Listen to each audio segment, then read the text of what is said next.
Saya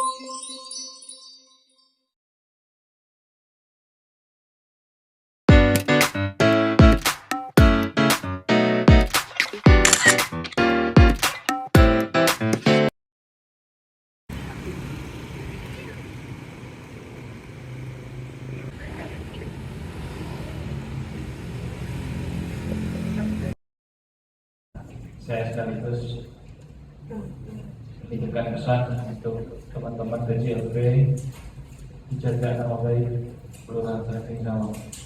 Apapun boroknya, apapun kekurangan tertutupi. Jangan ada aib yang dibuka. Banyak kita itu manusia pasti ada kurangnya. Biasanya kita ketemu di dalam proses apel, terus pembinaan, evaluasi, atau dalam kondisi santai-santai.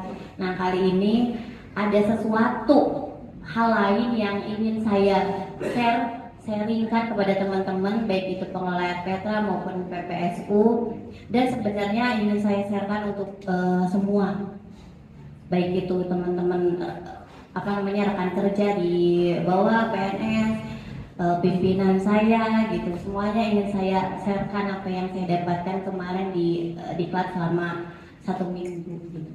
Semua bank di sini harus paham apa itu pembangunan berkelanjutan dan kita bisa transfer semuanya, baik itu ke jajaran maupun ke masyarakat secara luas. Apa Bu? Kira-kira pembangunan yang berlanjut. Oke, Bu Yadi, pembangunan yang berlanjut. Pembangunan yang bisa digunakan untuk banyak orang. Oke. Ada lagi? Cukup? Hidup butuh apa sih? Makan. Makan itu bagian dari apa? Perekonomian. Ya. Kita membangun itu berarti untuk meningkatkan perekonomian. Ya. Selama ini bertahun-tahun lamanya, ribuan tahun silam, setiap pembangunan pasti diperuntukkan untuk kemajuan ekonomi. Ya nggak? Tetapi sekarang kita harus lihat pembangunan yang secara berkelanjutan. Bahwa dalam pembangunan itu kita tidak hanya berputar pada aspek ekonomi. Pembangunan berkelanjutan itu pembangunan yang juga berpikir selain pembangunan aspek ekonomi, juga berpikir aspek sosial dan aspek lingkungan. Pintar. Untuk siapa? Untuk generasi masa kini dan masa yang akan datang. Pembangunan berkelanjutan ini berbicara terkait bagaimana kita bisa menyelaraskan pembangunan ekonomi dan sosial tanpa melupakan generasi mendatang. Jadi kita nggak fokus pada kemajuan kita saat ini, tapi nanti ya generasi mendatang dapat apa? Gitu. Kalau saya di sini satu orang, mungkin ada gorengan, saya cuma bisa nyampak 1, ngambil tisu 1, ya kan? Kalau ada teman-teman semua di sini, tisunya jadi berapa banyak? Banyak. Itu. Semakin banyak orang di bumi ini, semakin menjadi beban. Pencemaran lingkungan terjadi. Nah, ini pencemaran lingkungan ini terjadi karena apa? Salah satunya dari aspek pembangunan. Nanti kita lihat. Mungkin selama ini ya kita begitu-begitu aja, hidup begitu-begitu aja, nggak usah mikirin jauh-jauh, kita mikirin yang sejengkal yang ada di depan kita aja kan, mikirnya gitu. Tapi saya harapkan seperti saya ketika dibukakan mata ikut diklat ini, saya juga ingin membukakan mata teman-teman supaya teman-teman membantu juga saya membukakan mata-mata orang lain. Itu. Orang mulai berpikir adanya pembangunan berkelanjutan, kenapa sih gitu? Kok tiba-tiba sekarang dimunculkan gitu pembangunan berkelanjutan? Karena semakin kesini semakin dunia ini tidak baik-baik saja. Dunia itu coba kita lihat, laut tercemar, ya, banyak ekosistem di laut punah, banyak ikan-ikan yang mati karena menelan sampah. Tiba-tiba banjir rob di Jakarta. Apa itu terjadi begitu saja? Tidak.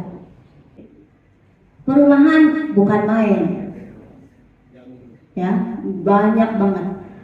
Saking apa? Saking orang sekarang banyak penduduknya, penduduk berdatangan banyak, ya mereka kan pengen tempat hidup yang layak. Mereka mencari. Ketika demand, keinginan atau permintaan bertambah, orang langsung membaca peluang. Oke, buka lahan. Ya, semakin banyak lahan-lahan kosong, akhirnya dibangun. Tanah-tanah ditutup, beton-beton untuk pembangunan rumah. Mungkin nggak suatu saat Jakarta nggak banjir? Bisa nggak? Hah? Kita lihat ya nanti kesimpulannya nih di akhir kita lihat bisa Jakarta nggak banjir. Ya. Walaupun ini sesi ini harusnya seminggu juga. Ini teman-teman, insya Allah nanti lebih pintar. Kalau saya bisa dapat ini dalam waktu 1 minggu, kalau teman-teman dalam sehari, kan lebih pintar, hebat. Iya. Karena pembangunan manusia ini bertumbuh terus, ini akibatnya.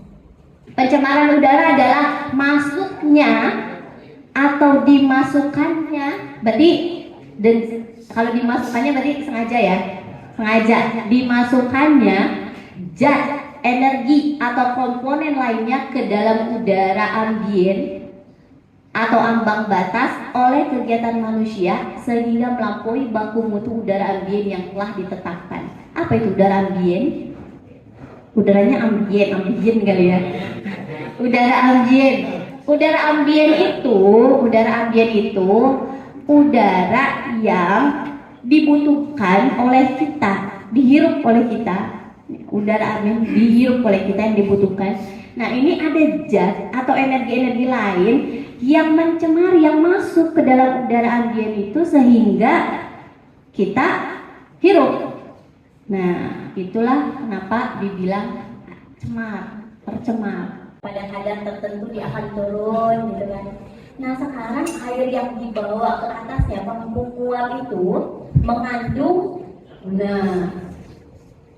begini, sehingga ketika dia turun lagi ke bumi itu sifatnya jauh lebih asam dan ini berbahaya ya. Internasional itu ada banyak, dia ada 4 musim, kita ada berapa musim ya?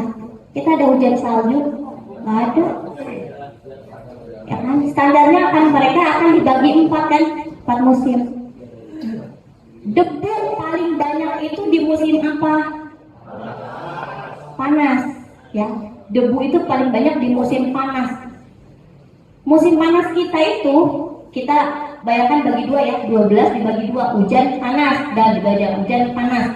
Berarti panasnya kita, debu kita itu paling sering terjadi kan, karena kita membulan. Kalau internasional yang punya 4 musim, berarti cuma 1/4 dari kita, ya kan? 1/4 dari kita, mereka punya debu. Karena sisanya kan, apalagi musim salju, nggak ada debu, ya. Ya, sengaja dari kita, ya. Sengaja dari kita, karena kita setengah, dibagi lagi setengah, 1/4 ya, pintar matematika nih, pada diem aja kalau. Ini kayak lingkaran setan, makin panas kita makin butuh AC.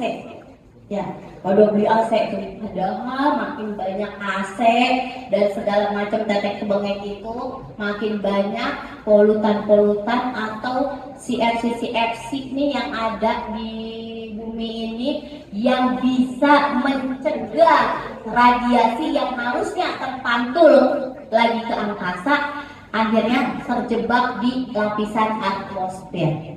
Jadi nih, biar kalau cerita ke anak-anak kan, wih bapak pintar banget gitu kan. Mama pintar banget, ini dengerin dulu nih kayak gini. Alur sampah di Jakarta. Harusnya nih sampah itu slogan buang sampah apa? Slogan buang sampah. Apa slogan buang sampah? Buanglah sampah pada tempatnya. Terus jangan buang sampah sembarangan. Itu salah harusnya, nggak kayak gitu. Harusnya jangan buang sampah.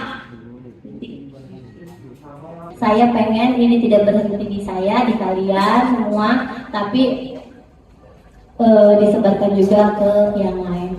Itu saja yang bisa saya sampaikan. Ada tanya jawab nggak? Ada? Ada? Udah langsung dia nggak ada. Oh ya jangan jujur-jujur amat gitu ya.